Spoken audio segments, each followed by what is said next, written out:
നമസ്കാരം. മലയാളി വാർത്തയിലേക്ക് സ്വാഗതം. ഇറാൻ്റെ ഇപ്പോഴത്തെ പരമോന്നത നേതാവ് മൊജ്തബ ഖമേനി അദ്ദേഹം മൃതപ്രായനായിരിക്കുന്നു. ഇനി അധികകാലം അദ്ദേഹത്തിന് ജീവിച്ചിരിക്കാൻ കഴിയില്ല. ഉടനെ തന്നെ ആ മരണവാർത്ത കേൾക്കാൻ കഴിയുമെന്ന വാർത്ത ഇന്ന് പാടെ പരക്കുകയാണ്. ഇസ്രായേലിലെ മാധ്യമങ്ങളാണ് ഇത്തരത്തിലുള്ള ഒരു വാർത്ത പുറത്തുവിട്ടത്. പക്ഷേ ഏറ്റവും പ്രധാനപ്പെട്ട കാര്യം ഇറാൻ ഈ വാർത്തയെ അങ്ങനെ അങ്ങ് തള്ളിക്കളയുന്നില്ല എന്നുള്ളതാണ്. അതായത് ഇസ്രായേലി മാധ്യമങ്ങൾ പറയുന്നത് ഫെബ്രുവരി 28 നടന്ന ആക്രമണത്തിൽ ഇദ്ദേഹത്തിന് അതീവ ഗുരുതരമായി പരിക്കേറ്റുവെന്നാണ്. അന്ന് അവരെല്ലാം വിചാരിച്ചത് മൊജ്തബ ഖമേനി കൊല്ലപ്പെട്ടു എന്നായിരുന്നു. പക്ഷേ അദ്ദേഹം കൊല്ലപ്പെട്ടില്ല. അദ്ദേഹം ആ ആക്രമണത്തെ അന്ന് തൽക്കാലം സർവൈവ് ചെയ്തു.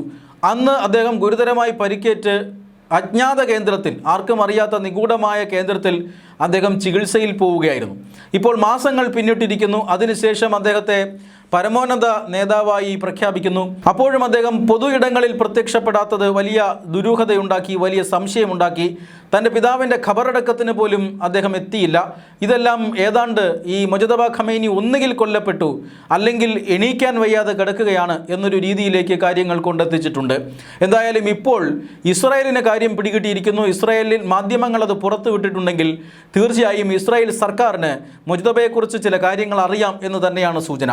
ഇസ്രായേൽ സർക്കാരിന് ആ വിവരങ്ങൾ കിട്ടണമെങ്കിൽ തീർച്ചയായും ആ വിവരങ്ങൾ കൊണ്ടെത്തിച്ചിട്ടുണ്ടാവുക മൊസാദ് ആയിരിക്കും. മൊസാദ് മൊജ്തബ ഖമേനിയുടെ അടുത്തെത്തിയിരുന്നുവെന്നും എന്നാൽ അദ്ദേഹത്തെ വധിക്കേണ്ട ഒരു സാഹചര്യമില്ലായിരുന്നുവെന്നും അദ്ദേഹം ഊർധ്വശ്വാസം വലിക്കുകയായിരുന്നുവെന്നും അദ്ദേഹം മരണത്തോട് മല്ലിട്ട് കിടക്കുകയായിരുന്നുവെന്നും അതുകൊണ്ട് തന്നെ മൊസാദ് മൊജ്തബ ഖമേനിയെ വെറുതെ വിട്ടു എന്നും സൂചനകളുണ്ട്. എന്തായാലും മൊജ്തബ ഖമേനി മരണത്തോട് മല്ലിട്ട് കിടക്കുന്നുവെന്ന് ഇസ്രായേലി മാധ്യമങ്ങൾ എഴുതിയിട്ടുണ്ട് എങ്കിൽ ആ വിവരങ്ങൾക്ക് പിന്നിൽ മൊസാദാണ്. മൊസാദ് വെറുതെ പറയുന്ന ഒരു സംഘടനയല്ല. മൊസാദിന് കൃത്യമായ വിവരങ്ങൾ ലഭിച്ചിട്ടുണ്ടാകും. മൊജ്തബയുടെ തൊട്ടടുത്ത് വരെ ഒരുപക്ഷെ മൊസാദ് എത്തിയിട്ടുണ്ടാകും. അവിടെ നിന്നുകൊണ്ടാണ് മൊജ്തബയുടെ ആരോഗ്യസ്ഥിതിയെക്കുറിച്ചുള്ള വിവരങ്ങൾ ഇപ്പോൾ മൊസാദ് സ്ഥിരീകരിക്കുന്നത് എന്ന് വ്യക്തമാണ്. ഈ വാർത്തകളെ തുടർന്ന് ഇറാൻ ഒരക്ഷരം മിണ്ടുന്നില്ല. ഇറാൻ ഈ വാർത്തയെ 100% തള്ളിക്കളയുന്നില്ല എന്നുള്ളതാണ് മറ്റൊരു അതിശയകരമായ കാര്യം. അതായത് മൊജ്തബ ഖമേനിയുമായിട്ടുള്ള ആശയവിനിമയം തകരാറിലായി. ഇപ്പോൾ ആശയവിനിമയം ഇല്ല എന്ന് ഇറാൻ പ്രസിഡന്റ് മസൂദ് പെസഷ്കിയാൻ സമ്മതിക്കുന്നുണ്ട്. മാത്രമല്ല ഈ ഫെബ്രുവരി 28 നടന്ന ആക്രമണം, ആ ആക്രമണത്തിന് ശേഷം ഇറാൻ ഭരണകൂടവുമായി ബന്ധപ്പെട്ട നിരവധി മന്ത്രിസഭാ യോഗങ്ങൾ നടന്നിട്ടുണ്ട്. ആ മന്ത്രിസഭാ യോഗങ്ങളിലൊക്കെ പരമോന്നത നേതാവ് പങ്കെടുക്കേണ്ടതാണ്. പക്ഷേ ഇതുവരെയും മൊജ്തബ മന്ത്രിസഭാ യോഗത്തിൽ പങ്കെടുത്തിട്ടില്ല. അതായത് അമേരിക്കയും ഇസ്രായേലും ഈ ഭരണകൂടത്തെ അങ്ങേയറ്റം ഇല്ലാതാക്കാനുള്ള ശ്രമം നടത്തുന്നുണ്ട്. മൊജ്തബ ഏതെങ്കിലും തരത്തിലൊരു പബ്ലിക് അപ്പിയറൻസ് നടത്തിയാൽ അദ്ദേഹത്തെയും അമേരിക്കയും ഇസ്രായേലും ഇല്ലാതാക്കാൻ ശ്രമിക്കുമെന്ന് ഭയപ്പെടുന്നുണ്ട് ഇറാൻ. അതുകൊണ്ട് തന്നെ മൊജ്തബ ഖമേനി ഈ പൊതു ഇടത്തിലേക്ക് വരാത്തത് അതുകൊണ്ടാണ് എന്നാണ് എല്ലാവരും കരുതിയത്. പക്ഷേ ഇടയ്ക്ക് അദ്ദേഹം ഗുരുതരമായി പരിക്കേറ്റ് ചികിത്സയിലാണ് എന്ന വാർത്തയും വന്നിരുന്നു. ഒരിക്കൽ കൂടി അത്തരം വാർത്തകൾ പുറത്തു വരികയാണ്.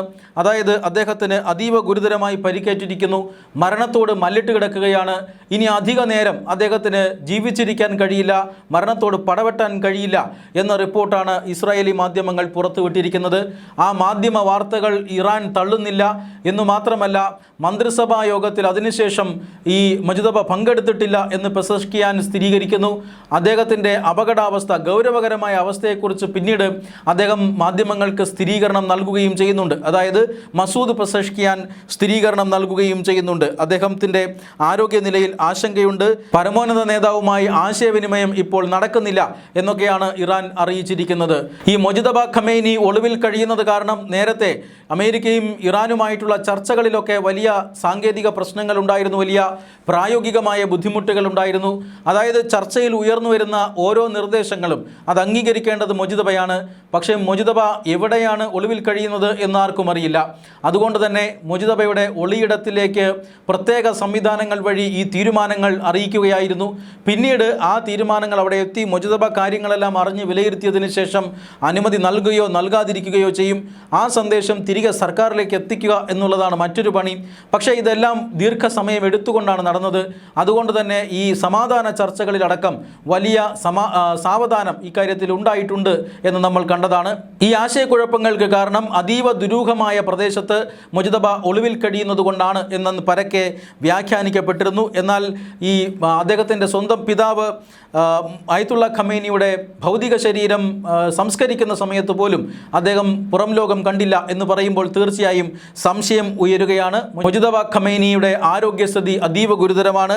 ഏതാനും ദിവസങ്ങൾക്കകം തന്നെ അദ്ദേഹം ഇല്ലാതാകും, അല്ലെങ്കിൽ അദ്ദേഹം ഓർമ്മയാകും എന്ന വാർത്തയാണ് ഇസ്രായേലി മാധ്യമങ്ങൾ നൽകുന്നത്. അതിന് ചെറിയൊരു സ്ഥിരീകരണം ഇപ്പോൾ ഇറാനിൽ നിന്ന് ലഭിക്കുന്ന സൂചനകളും നൽകുന്നുണ്ട്.